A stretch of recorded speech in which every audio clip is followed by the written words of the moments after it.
Say his name. Daniel Cameron. Louder, Jimmy. Daniel Cameron. Louder, Jimmy, so Donald Trump can hear it. Daniel Cameron. Dude, this is pathetic. Yeah, you're right. But this isn't the Emmys. This is the Talk Shack. Cue the intro music.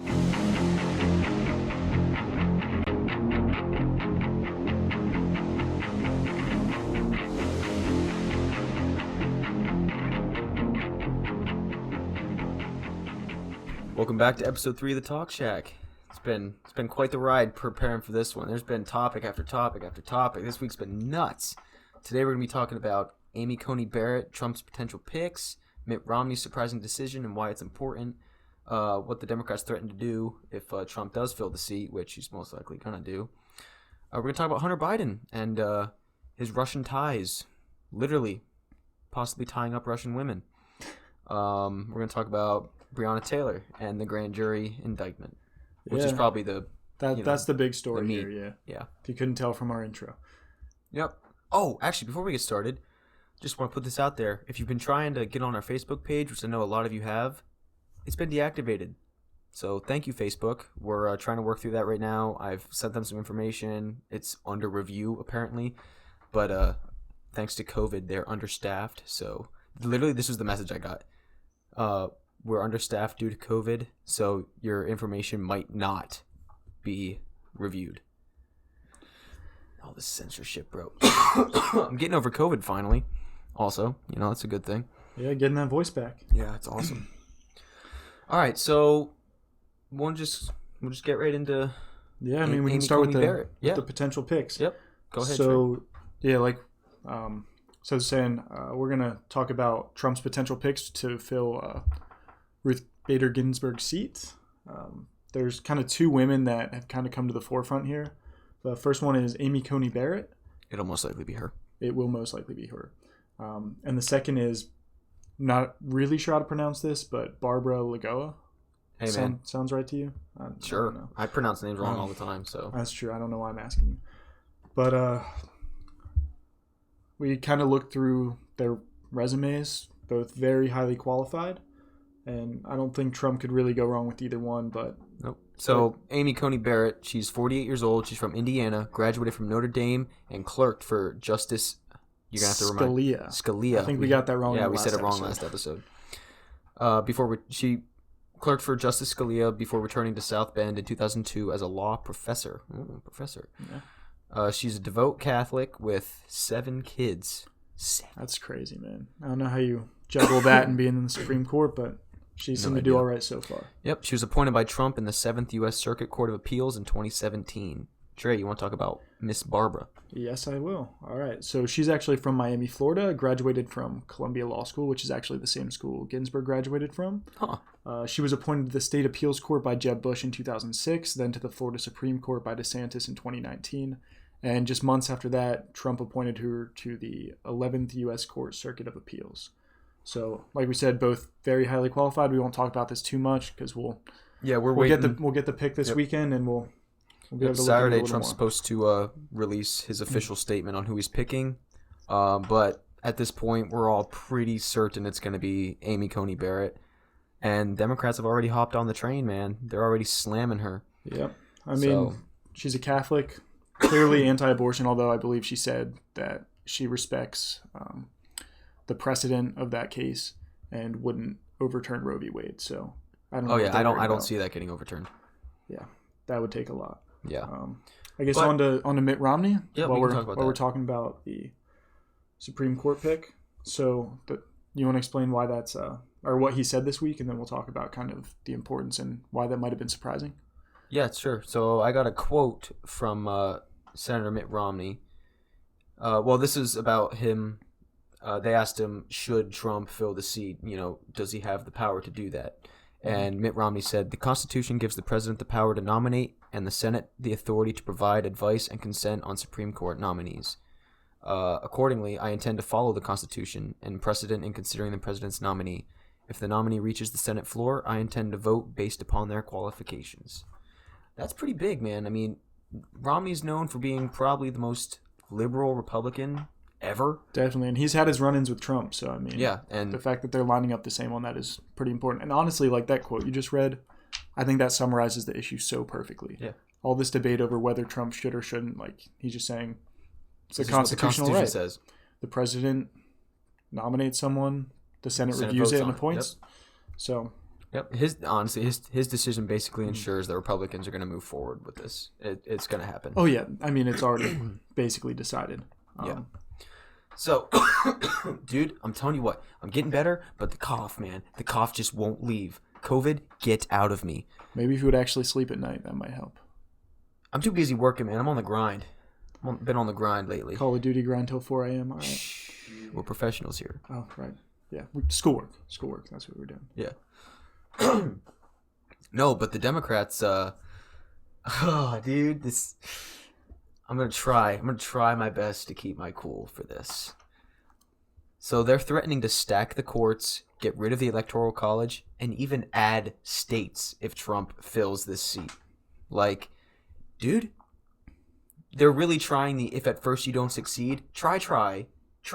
Oh, and try again with impeachment. Like, if you're gonna impeach someone, you have to have an actual reason to impeach them.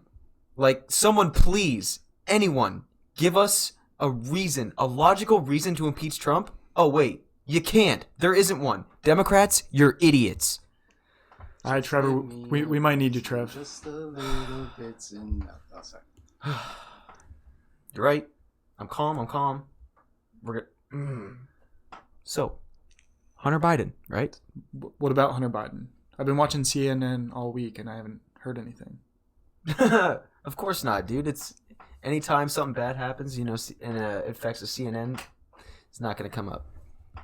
So, this just came out Wednesday. When was it? I believe it was Wednesday. Wednesday. Yeah.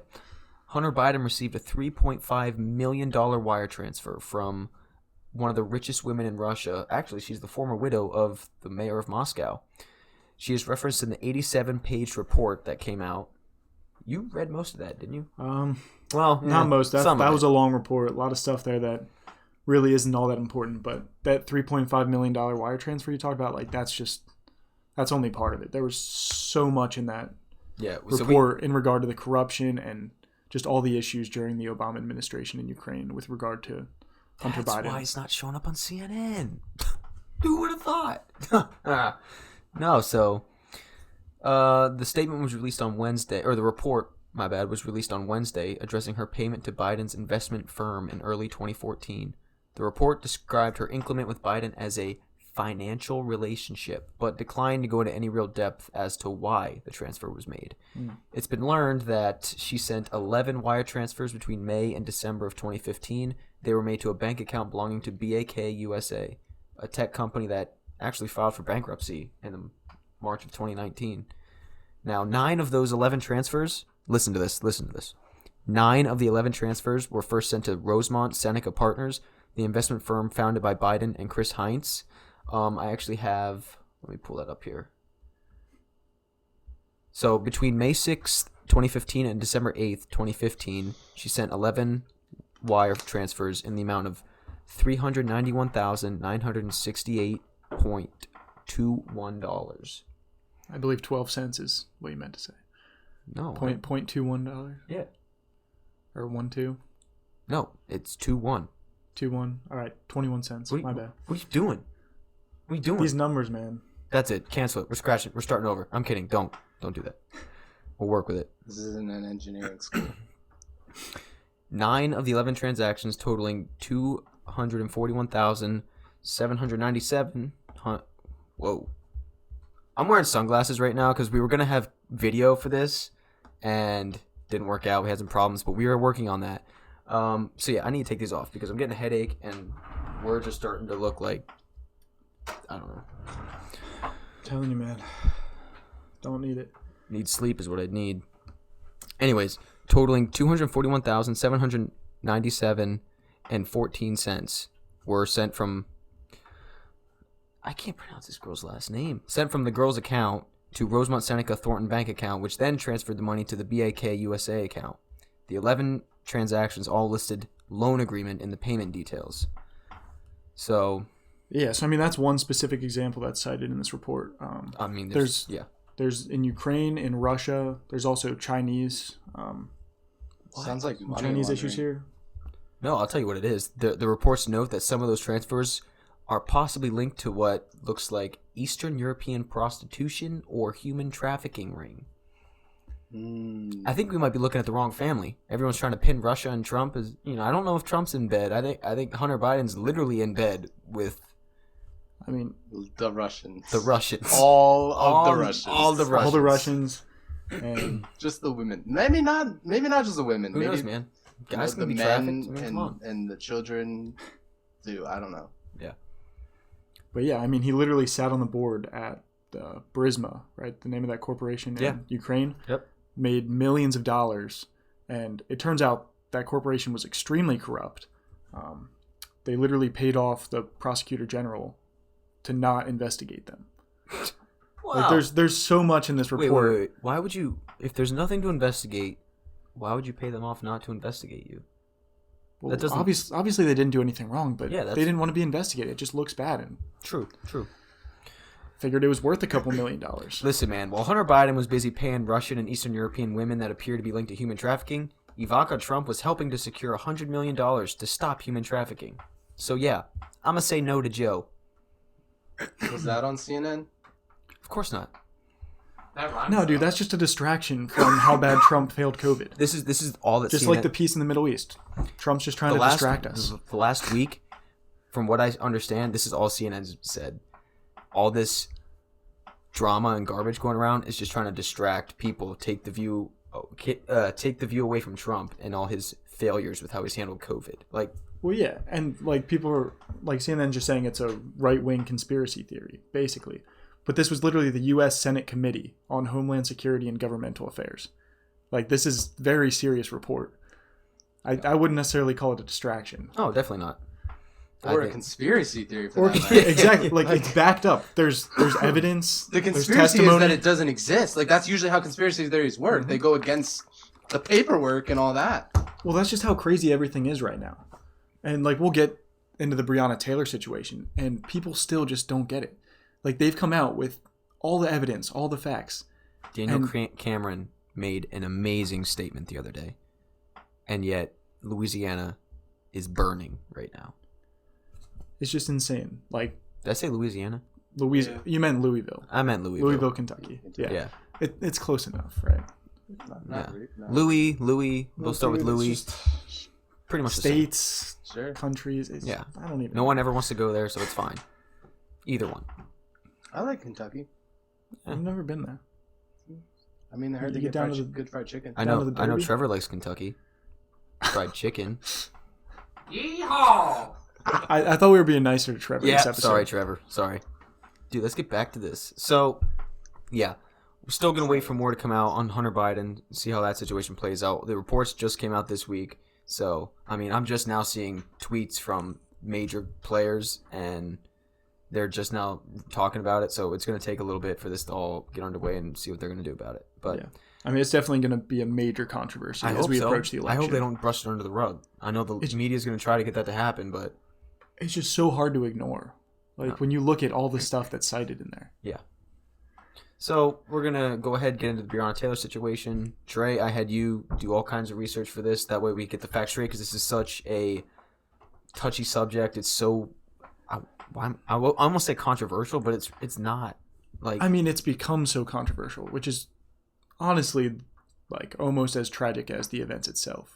All of the issues it's called, all the division over something that we should all agree on. It was terrible. It shouldn't have happened. But if you want justice isn't achieved through a mob. Nope. You have to let the legal system do its work.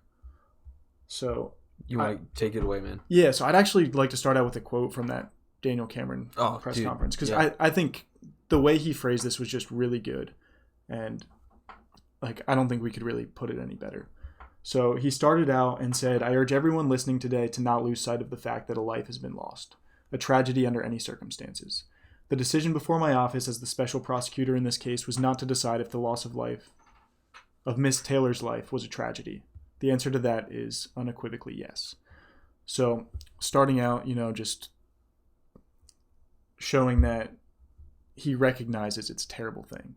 it shouldn't have happened. No one's saying she deserved to die. No one's saying like, "Oh, thank God she died." Like, No, everyone knows it's a terrible thing. And people who come out and kind of take our position on this, where we're waiting for the process of law, we're waiting for the facts, we're viewed as racist in some cases, or just oh man, I can't tell you how many unempathetic. times I've been called racist because of my stance on this thing.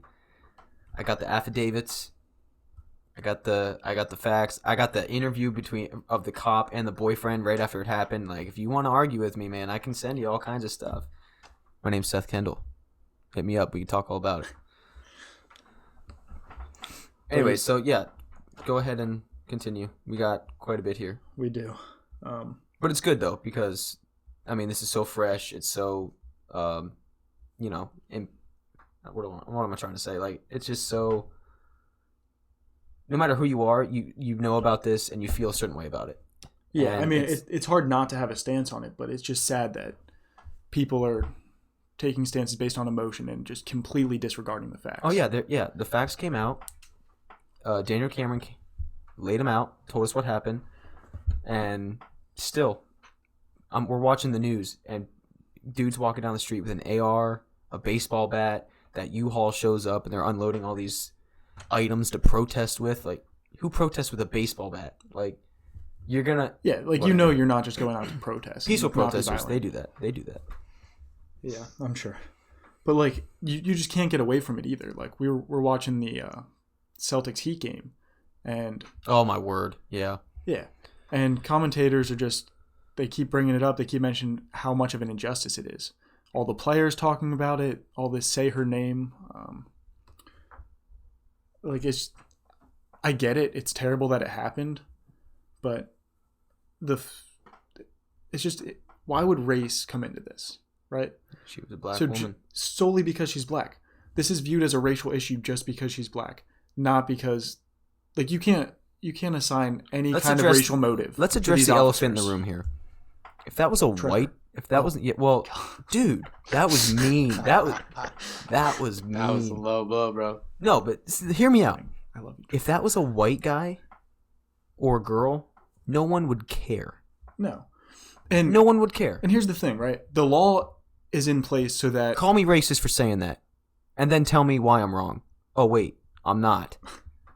But yeah, the reason the law has to be applied is so that everyone gets equal justice, right? Yeah. Everyone's life is valued the same. So, like you said, if it would have happened to a white person, no one would have cared, for one. No, it wouldn't be as huge as it is now. It'd be equally tragic, but people would wait, and then the facts and the evidence would determine that it was a justified death. Exactly. And I think we have to take a break quick, but when we get back from that, we'll talk about some of the specific facts. Yeah, we'll get right into it. And if you haven't heard about Anchor, it's the easiest way to make a podcast. Let me explain. It's free. There's creation tools that allow you to record and edit your podcast right from your phone or computer. Anchor will distribute your podcast for you, so it can be heard on Spotify, Apple Podcasts, and many more.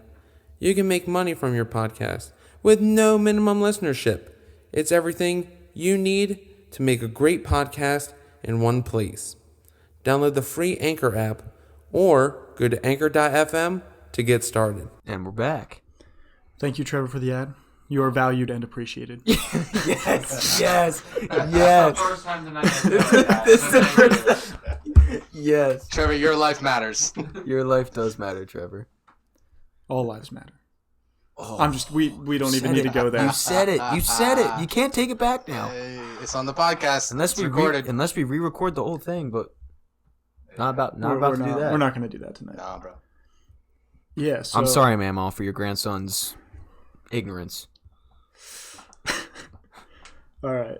So I don't even think we mentioned this when we brought up the Breonna Taylor thing, but the reason this is an issue right now is the grand jury indictment that came out. What was that, Wednesday? A lot of big stuff on Wednesday. Was it Wednesday? Basically, I keep thinking today's Friday because, forget it. It came out on Wednesday. Yeah, it came out on Wednesday, and a grand jury basically reviewed all the evidence and the facts of this case. They're independent from the prosecutor, from the law enforcement, completely separate for the sake of justice, I guess.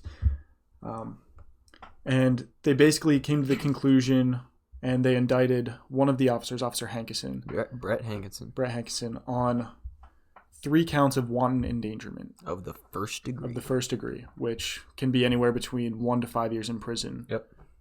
Like for each one. So he could serve up to 15 years potentially. And wanton endangerment is basically... So the situation was they break into that... Well, first they announce themselves because according to the grant, they had witnesses. Yeah, and we'll go through. Actually, do you not want me to go into that right yet? No, I'll actually just read through some of the facts and the evidence that Cameron stated in the press conference. So I'll just read through these quick, and then we can get into it because it kind of outlines that well. Go ahead. So basically, there were 3 officers in this incident.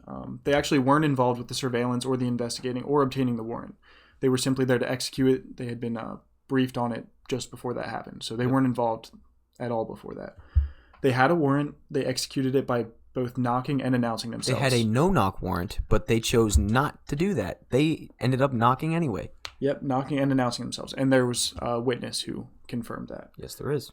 After getting no response, they breached the front door, and that was when Kenneth Walker, who is Breonna Taylor's boyfriend, shot Sergeant Mattingly in the leg. Mattingly fired 6 shots in response. Cosgrove fired 15, and Hankison fired 10. But because of where Hankison was at, he fired through a side door and through a window, and he really didn't have a good vantage point. Mm-hmm. So some of his shots went from apartment 4, which is where Taylor and Walker were located, and into the neighboring apartment 3. And there were actually a pregnant woman inside. A pregnant woman, a man, and a child. Yeah, no one got hit, but he's charged with that because it is negligence. Basically reckless endangerment. Yes. That's what it would be called. That's what he's getting charged for. Yeah. Honestly, Breonna Taylor had nothing to do with any of the charges. That's why people are upset. And that's exactly why. The whole campaign was say her name, arrest the cops who killed Breonna Taylor, right? And only one of them is indicted. The other 2, as of now, true, pending further investigation, I guess. There is potential. It's not set in stone. But only one of them was indicted and on charges unrelated to her actual death. Yep. So that's why people are really upset. But that's what happens when you go into it with the mindset of these people are guilty. They went in, and when you don't have all the facts either. Yeah, listen, people are attacking Daniel Cameron. All he did was read what the grand jury, who was made up of the public, they brought in the public, formed this jury, and they decided based on the evidence and the witnesses' testimonies what the verdict should be. It was not Daniel Cameron's decision on any of this. So stop giving him a hard time. No, and honestly, he handled that better than pretty much anyone else would have been capable of doing. He did a phenomenal job. The investigation took a long time. Can you imagine if he was white? It'd be crazy. Because he's getting all that hate, and he's black. Yep. So, it's just difficult for me to see, people who make everything about race. It's disgusting. Who just disregard the fact that he's black because he's on the side of justice and law. Yeah. Did you read his justice quote? I don't know if there were 2. I'll read it. Okay, the one about the grand jury and it's independent or no, the one right above it. So I'm gonna read. Oh, okay, yeah. So this is what he said during his press conference: "The success of our legal system is predicated on the principle that the accused is innocent until proven guilty. Despite passions, opinions, and desire for every detail to be known, the rule of law must apply. Justice must be done." And exactly, I agree 100%. That's so well said. But social media, all these memes that came out about Breonna Taylor and arrest the cops, abolish the police, justice for Breonna Taylor. Well, yeah, and even some of those memes that they don't even know her background. Do you know how deep she was in her criminal involvement? Yeah, and that's not even necessarily relevant in this case. No, it's not. But she's not some angel. It just means they were there for a reason. Her name was on the warrant. Yeah, dude, I'm telling you. The other day, this guy was like, "Oh, they were wrong. They were at the wrong house. They never should have been there." Her name was on the warrant. Her apartment was on the warrant. And that's the thing. You're talking about all these memes that are saying arrest the cops, defund the police, whatever. There's even ones that are just basically saying things that are clearly not true, where people are like, "Oh, she was asleep in her bed. The police were at the wrong house. Yes, they went in and killed her in her sleep." If black people can't even be safe into their in house home, and shot this innocent girl sleeping. if you do a little Google search, you'll be able to find the interview that the law enforcement did of the boyfriend and the cop. Both of their stories are cops entered and Walker shot first. Like he admitted it. And then you go to Walker's testimony. He says they were watching a movie. They heard banging at the door, which to me that doesn't sound like a no-knock warrant entry. But no. So they knocked. They got up. They were watching a movie, so they weren't sleeping to begin with. They were in the bed watching a movie. They wake up. They had enough time to get dressed and then approach the hallway, and that's when the cops breached. And then, obviously, Kenneth Walker shot first, hit the cop. Cops returned fire. Breonna Taylor happened to be in the crossfire. Yeah, and like some of the stuff you mentioned, there's two things in my mind that are of the utmost importance when you're determining whether or not this was justified, right? One, they knocked and announced themselves. So There's a witness. Yeah, Walker can't claim self-defense. Obviously, if you were in that position and you shot at the cops first, you'd try to do whatever you can to get out of it. Yeah. But they knocked, they announced themselves, and that's fact. That's been proven. There's been people who have confirmed it. And secondly, Walker shot first, and no one's disputing that. There is none. Those are the only two things that matter here. Yep. They did what they were supposed to do. They were at the right house. They knocked. They announced themselves. And Walker fired at them. They fired. If you're going to blame anyone for the death of Breonna Taylor, blame her stupid boyfriend. Like. Who got off, by the way, didn't he? Did they drop his charges? I don't think so. I'd have to. Let's find out. We got so caught up with this and like following the grand jury decision yesterday. We really wait. He's okay. Kenneth Walker. Yeah. But who's the other? You're talking about her ex-boyfriend. Yeah, the dude that had the body in the back of her car. Yeah, that was a 2016 or 2018. I think 2016. Yeah, just came out yesterday. It was leaked that I forget the guy's name. But there was a dead body in the back. I think it was like Jamarcus Glover or something like Glover. that. Yes, Glover. Yep. Had a dead body in the back of Breonna Taylor's car. And then, you can get all these reports of the calls from jail. Like. Yeah, I was right. You did get off? It. Yep. Walker was indicted in the charges, and then they just got dropped. Makes sense. Surprise, surprise. I mean, honestly, that is a little surprising when you think of, like, the way Daniel Cameron handled this. In every other way, it was, like, the appropriate steps were taken. In this case, once you've determined that the police knocked and announced themselves, there's no justification for him shooting first. So I'm actually kind of surprised that that would be dropped.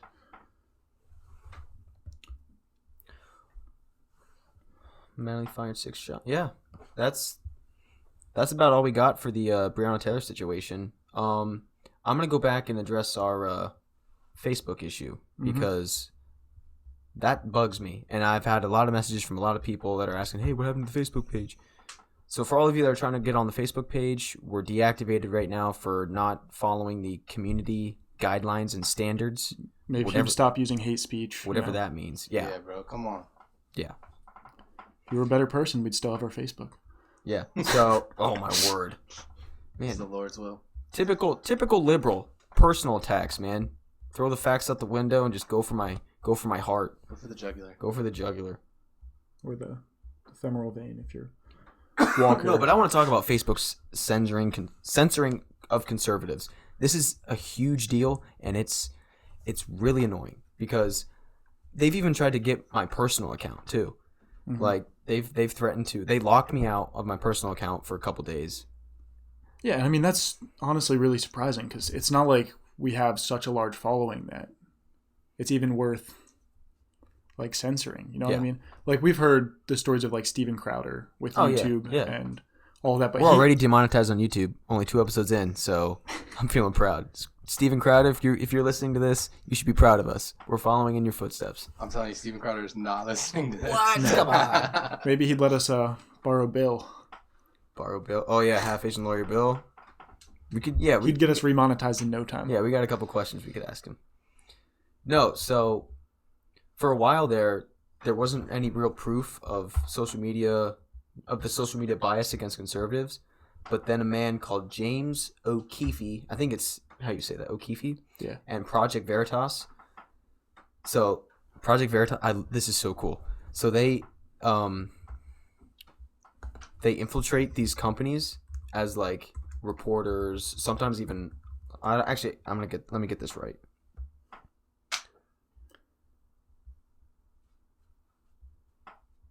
So where the heck is it? I have what they did, but I'm trying to figure out how they do it. Yeah, I'm not entirely Whatever. sure. I'm just gonna read what they do. Who cares? So they infiltrate these companies, and then they prove that, hey, they're corrupt, they're biased.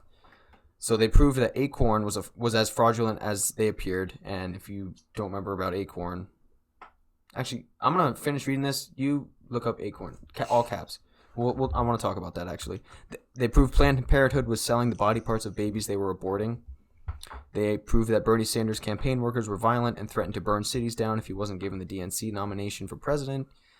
And yes, all that was done by Project Veritas and the man at the helm, James O'Keefe. So they were at it again. They infiltrated Facebook, and they had this video that is not available right now. I think it got taken down. But they have the text here. You can hear one employee in the video talking about the toxicity of Facebook's political discrimination, saying, if I were to go in with a MAGA shirt or MAGA hat, I'd get my A-word beat. Mm-hmm. Which, I mean, listen, you wear a MAGA hat and go into one of these protests, dude, you're not going to come out. Well, didn't that one guy get shot for wearing a MAGA hat? Yeah. I'm not sure like what protest that was during, but yeah, you can tell in the video the guy literally says like, we have a Trump supporter over there. The guy runs over and shoots him. So we had a Trumper and they popped him. It's ridiculous. Now the best one was the guy I heard about. Went around putting Trump stickers on the back of people's cars. And it was all the people that were at the protest. Yes. They came back and started beating each other's cars up. That's awesome. That's honestly such a great move. So yeah, I don't know if you want to know about that Acorn thing. Just give it a general. I couldn't find a ton. So for those of you who don't know what Acorn is, it's the Association of Community Organizations for Reform Now. And the Obama administration actually used this organization to conduct a census. But what happened in this case, James O'Keefe and Hannah Giles, one of his associates, posed as a pimp and a prostitute. I love how they do this stuff. It's so crazy. Funny. And visited Acorn offices across the country for tax advice on how to obtain a loan to start a brothel. And they literally gave them advice on how to do that. Yep. No hesitation, like very clearly illegal and certainly unusual request.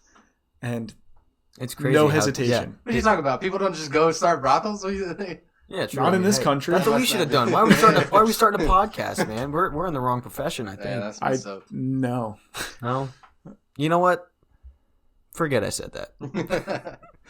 No, so actually the worst part of the video comes when the content moderator, Cassie Chemo, talks about taking Iran up on their offer of the $81 million bounty they put on Trump's head. She goes, it's humane, but if it's going to save the country, why not do it? She asked, we should just hand him over to them. Take the money as a country. That's what I'm saying. If we hand him over, our country would be saved. I'm just saying. Really? You're just saying? Like, dude, there is so much wrong with that. It's insane. And like, this is mainstream stuff where people can literally just talk about assassinating the president and it's okay. Imagine if somebody said that about Obama. Like, oh they would have been arrested. You're done. Can you imagine someone talking bad about the chosen one? It's ridiculous. Obama, the chosen one. I don't know. I wouldn't dare speak poorly of him. I've done it a couple of times. He was one of the worst presidents we ever had. There, I said it. His only accomplishment was becoming president. And on that note, we're going to wrap this episode up. Thank you guys for listening. We'll be back on Monday.